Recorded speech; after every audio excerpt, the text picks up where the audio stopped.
The gym was filled with the usual noise, gloves hitting bags, students practicing kicks, instructors shouting corrections. But when she walked in, the noise dimmed just a little. The way a room changes when people can't decide whether to pay attention or ignore someone. She wasn't dressed like a fighter. She wore simple clothes, carried a worn-out bag, and had a calmness that didn't match the intense atmosphere around her. Most people assumed she was there to pick up a child or ask about membership deals. No one imagined she was there to train. No one imagined she had a story at all. Then the black belt instructor noticed her. Confident, loud, always surrounded by students who admired him, he raised an eyebrow at her presence. With a half smirk, he asked what she wanted. His tone wasn't rude, but it carried the same energy as someone speaking to someone insignificant. She simply said she wanted to join today's session. That was when the whispers started. Some students exchanged looks. A few chuckled, and someone murmured, "She won't last 5 minutes." The black belt didn't stop them. Instead, he leaned into the role they silently gave him. With mock politeness, he told her beginners start slow and that his advanced class might be too intense. She said she understood. Her voice didn't shake. Her eyes didn't drop. She had the calmness of someone who had walked through far worse than judgmental stares. As the class began, he paired her with no one, just assumed she would watch from the side until he had time for her.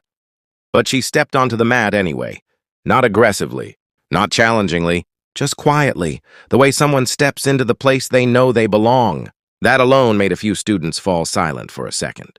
It was unexpected, uncomfortable, different. When the instructor finally approached her, he decided to test her basics. But instead of demonstrating a simple stance or explaining a warm-up technique, he tried to show off in front of everyone. He exaggerated movements, spoke loudly, and made a joke about tourists who think martial arts is easy. Laughter rippled around the room, except from her. She didn't flinch. She didn't frown. She simply waited. Then he asked her to try. The smirk returned. He positioned himself opposite her and said, "Let's see your first move." But before he could even finish that sentence, her first movement cut through the room like a blade of silence. A precise, controlled, shockingly fast defensive step that made him instinctively pull back. She didn't touch him. She didn't embarrass him. She didn't attack. She simply demonstrated a skill level that didn't match her appearance. And the room froze. The laughter stopped instantly. Even the instructor blinked twice, trying to understand how someone who walked in so quietly could move with that kind of precision. He tried to recover by saying, "Beginner's luck." But the confidence in his voice had cracked. That crack was where the truth slipped in, the truth that he misjudged her completely. But she wasn't there to prove anything. She wasn't angry. She wasn't satisfied that she startled him. Instead, she stepped back respectfully and said, "I didn't come to challenge anyone. I came to learn." That line shifted something in the room. Students who had laughed now watched her with a different expression, part curiosity, part shame, part admiration. Even the black belt had to pause. For the first time, he wasn't controlling the attention in the room. She was, without even trying. Yet the reason she was there wasn't visible to anyone in that gym. She wasn't trying to reclaim old glory, though she clearly had the skills of someone experienced. She wasn't trying to humiliate anyone, though she had every opportunity to do so. The truth was held quietly, in her pocket inside a folded photo of a workplace that had once been her home, a company where she worked as an analyst, where she trusted people she shouldn't have trusted. Months ago, she discovered confidential financial documents being altered by a senior manager. When she confronted him privately, hoping to protect the company rather than expose him, he twisted her intentions, accused her of incompetence, and made sure her job became unbearable. She didn't fight back then, not because she couldn't, but because she understood how corporate betrayal worked. It wasn't physical. It wasn't loud. It was slow, quiet, and designed to break spirits rather than bones. She left that company without defending herself. She walked away silently, labeled by co-workers as too timid, too soft, too weak to speak up. But they never knew the full truth. She wasn't weak. She was exhausted. Exhausted from holding integrity in a place that rewarded manipulation. exhausted from fighting battles no one saw. Coming to this gym wasn't about martial arts. It was about reclaiming something. She lost in that workplace, trust. In her own strength, she wanted a place where skill mattered more than politics, where effort mattered more than image, where truth mattered more than lies. She wanted a place where she wasn't judged for being quiet.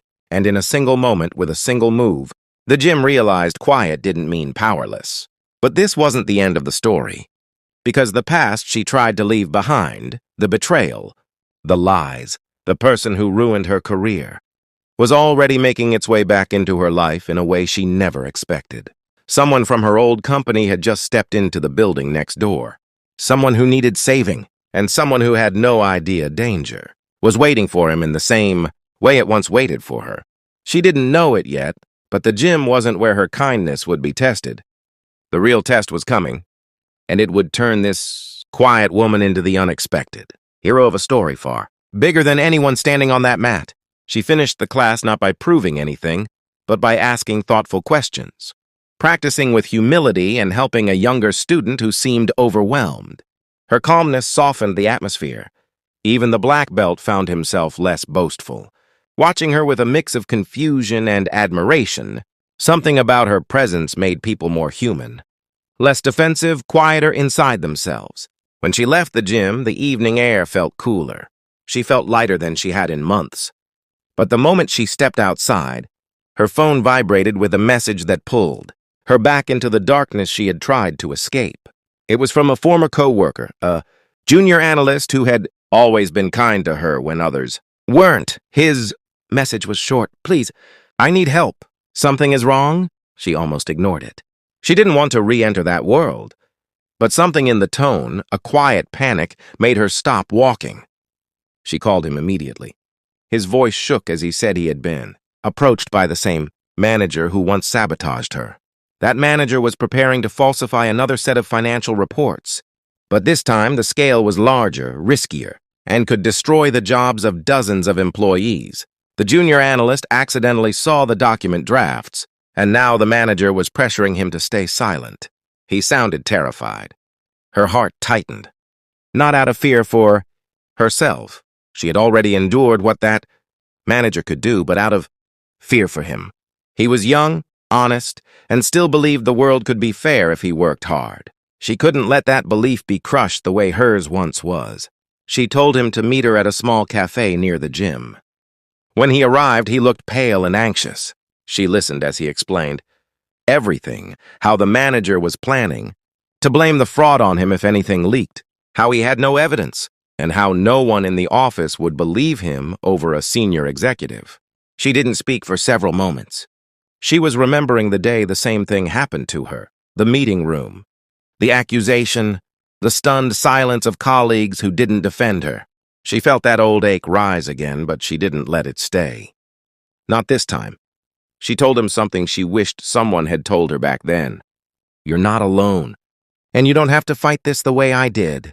Then she showed him the files she had kept hidden for months. Screenshots, dates, notes, and inconsistencies she discovered before she left. She had never used them. She didn't seek revenge. She didn't try to expose the manager. She simply carried the truth quietly because she thought she didn't matter.